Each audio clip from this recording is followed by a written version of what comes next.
నమస్తే. నేటి తెలంగాణ న్యూస్కి స్వాగతం. మహేశ్వర నియోజకవర్గం శంషాబాద్ జోన్ బడంగ్పేట్ సర్కిల్ కాసుబాగు భూముల రైతుల సమస్యలను తెలుసుకోవడానికి వచ్చిన సిపిఐ పార్టీ నాయకులు మాజీ రాజ్యసభ సభ్యులు అజీజ్ పాషా వారు మాట్లాడుతూ కాసుబాగు భూములు సర్వే నెంబర్ 613లో 373 ఎకరాలున్నాయని, ఇవి ప్రభుత్వ ఆధీనంలో నాదర్గుల్ రైతులు వ్యవసాయం చేస్తుండేవారని, మా భూమిలో రైతులు కబ్జాలో ఉన్నారని తెలుసుకున్న కొంతమంది గుండాలు ఆ భూమి ప్రభుత్వ భూమి అని, అది వ్యవసాయానికి పనికిరాదని, వాటిని కోహినూర్ అనే సంస్థ అక్కడున్న కొంతమంది రాజకీయ నాయకులను ప్రలోభాలు పెట్టి ఆ భూమిని లాక్కోవడం జరిగింది. తద్వారా నాదర్గుల్ గ్రామ రైతులు ఆ భూమిపై పోరాటం చేసి కోర్టులో కేసు వేశారు. బడాబాబుల ప్రావీణ్యంతో ఆ భూమి వ్యవసాయానికి పనికిరాదని తప్పుడు కథనాలు సృష్టించి అనంతరం సుప్రీంకోర్టులో కూడా ఈ భూములపై అసత్య కథనాలు సృష్టించి రైతుల నుంచి ఆ భూములు స్వాధీనం చేసుకున్నారు. అప్పటి నుండి నాదర్గుల్ గ్రామ రైతులు కాసుబాగు భూములపై రైతులు రాజకీయ నాయకులు నిరసనలు వ్యక్తం చేసి ధర్నాలకు దిగడంతో సదరు కోహినూర్ సంస్థ అలర్ట్ అయిందని ఆయన తెలిపారు. ఎట్టి పరిస్థితుల్లో ఈ గాజుబాక భూములను ప్రభుత్వం ద్వారా రైతులకు ఇప్పించే విధంగా పోరాటం చేస్తామని, ఇందులో కొంత భూమిని పేదలకు జాగలిస్తామని ఆయన తెలిపారు. ఈ కార్యక్రమంలో జిల్లాలో కూడా మాజీ సర్పంచ్ గోపాల్, సిపిఎం రాష్ట్ర నాయకులు శంకర్ నాయక్, నాదర్గుల్ గ్రామ రైతులు తదితరులు పాల్గొన్నారు. ఇల్లు లేని నిరుపేదలకు వర్ధిల్లాలి భారత కమ్యూనిస్టు పార్టీ, వర్ధిల్లాలి భారత కమ్యూనిస్టు పార్టీ. అందరికీ చాలా చాలా కృతజ్ఞతలు. రైతులు కూడా వస్తున్నారు సార్. ఒక విషయంలో గోపాల్ అండ్ శంకర్ నాయక్ గారు కూడా కొన్ని విషయాలు చెప్తారు. గోపాల్, ప్రియమైన మిత్రులారా, అజీజ్ పాషా గారికి విషయం తెలిసి ఇది అసలు చూస్తే భూమి ఎవరిది, కబ్జా ఎవరిది, ఎవరు లాభం తీసుకుంటున్నారు. గవర్నమెంట్ దగ్గర అబద్ధాలు చెప్పి సుప్రీంకోర్టు దగ్గర ఆర్డర్ తీసుకొని వచ్చారు. మేము కూడా గవర్నమెంట్ దగ్గర ఇంకా పెద్ద లాయర్కి పెట్టి సుప్రీంకోర్టుకి చెప్తాము, మీరు ఒక లాయర్కి ఇక్కడ పంపించండి, వచ్చి చూస్తారు. ఈ భూమి పనికి రానిమని చెప్తున్నారు. పనికి రాని ఉందా, పనికి ఉందా, ఇక్కడ వ్యవసాయం చేయవచ్చా లేదా, ఉండడానికి ఇది ఉందా లేదా, కుంట కూడా చూడండి. అది అక్కడ వర్షాకాలంలో అక్కడ ఏం గతి ఉంటుంది అది చూస్తే తెలుస్తుంది. సో చాలా మన దగ్గర మంచి మంచి విషయాలు ఉంది. అది ఆ విషయాలు తీసుకొని ముందు గవర్నమెంట్కి ఒక అర్జీ పత్రం కూడా ఇస్తాము. ఎందుకంటే ఒక పద్ధతి ప్రకారంగా పోవాలి. ముందుగా పోయి మేము కోట్లాడడం చేయడానికి రాలేదు. ముందుగా గవర్నమెంట్కి బుద్ధి రావాలి. గవర్నమెంట్కి బుద్ధి రావాలంటే మేము వాళ్ళకి కొన్ని పాయింట్స్ రాసి ఇస్తాం. ఈ విషయం పైన మీరు ఆలోచన చేసి ఈ పైన అమలు చేయండి. లేకపోతే మేము కూడా ఎంత దూరం అంటే అంత దూరం పోవడానికి సిద్ధంగా ఉన్నాము. సో సుప్రీంకోర్టు వాళ్ళు వచ్చి చూస్తే తెలుస్తుంది. వాళ్ళు ఏం పాల్పాట్ ల్యాండ్ అని చెప్పారు, పనికి రాని భూమి అని ఆ మాట చెప్పారు.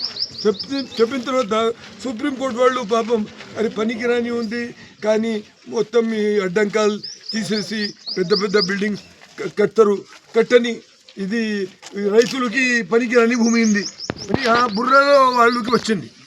సో అది తీసేసి వాళ్ళకి చూపించాలి. మీరు ఒకసారి వచ్చి ఎవరైనా పెద్ద మనిషి మీ తరఫున వచ్చి చూడండి ఈ ల్యాండ్ ఎవరిది, మళ్ళీ మన వాళ్ళు దగ్గర భూమి పట్టా ఉంది అది కూడా చూడండి.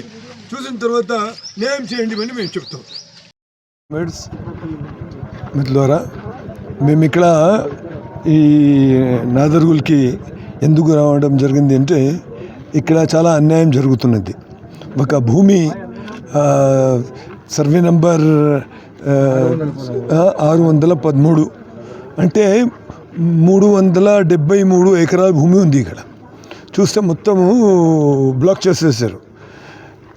నేను మొత్తం హిస్టరీ చూస్తే ఏంటంటే ముందుగా గవర్నమెంట్ ప్రయత్నం చేసింది ఏంటంటే ల్యాండ్ రిఫార్మ్స్ ప్రకారంగా మనం తీసుకోవాలి అని.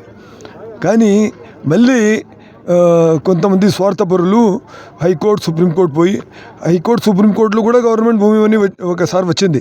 తర్వాత మళ్ళీ సుప్రీంకోర్టులో ఏం చెప్పారంటే ఈ భూమి పనికిరాని భూమి, అందుకొరకు ఇండస్ట్రీస్కి ఇచ్చామని.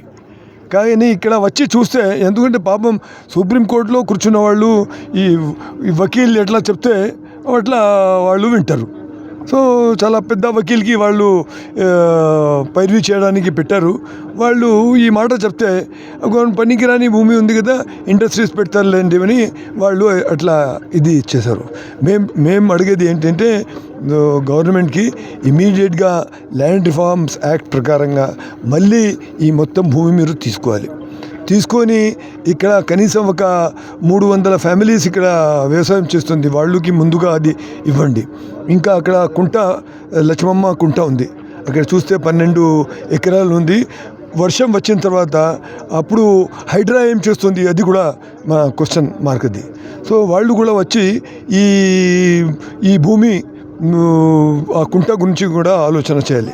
సో నిరుపేదలు చాలామంది ఉన్నారు, వాళ్ళు దగ్గర కాగితాలు ఉన్నప్పుడు కూడా ఈరోజు చూస్తే వాళ్ళకి 1 ఇంచు భూమి కూడా అర్హత లేదు. సో అందుకొరకు మేము ఇక్కడ వచ్చి ముందుగా చూసి వాళ్ళతో కూడా కలిసిన తర్వాత భవిష్యత్ కార్యక్రమం ఎట్లా పెట్టాలి మేము కూడా ఒక పద్ధతి ప్రకారంగా పోతాము.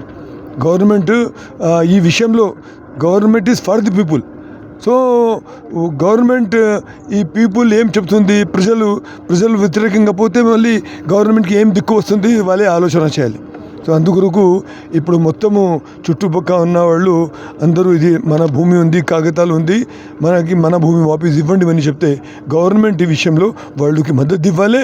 సుప్రీంకోర్టు డివిజన్ బెంచ్కి పోయి చూడాలి, మీరు ఎవరికైనా అపాయింట్ చేసి ఇక్కడ తీసుకొని వచ్చి చూపించండి. అసలు ఇంతకుముందు సుప్రీంకోర్టు దగ్గర ఏం చెప్పారంటే పనికి రాని భూమి అని చెప్పారు. పనికి రాని భూమి కాదు ఇది. పనికి రాని భూమి అంటే మేము కూడా అడగము, కానీ వచ్చి చూసిన తర్వాత తెలుస్తుంది. అప్పుడు మనకి పూర్తి నమ్మకం ఉంది సుప్రీంకోర్టు మనకి అనుకూలంగా ఒక మంచి జడ్జిమెంట్ ఇస్తుంది. అందుకొరకు భారత కమ్యూనిస్ట్ పార్టీ తరఫున మేమందరికీ చెప్పేది ఏంటంటే పద్ధతి ప్రకారంగా పోదాము, న్యాయం మన వెనక ఉంది, తప్పనిసరిగా ఈ భూమి మనకి వస్తుంది.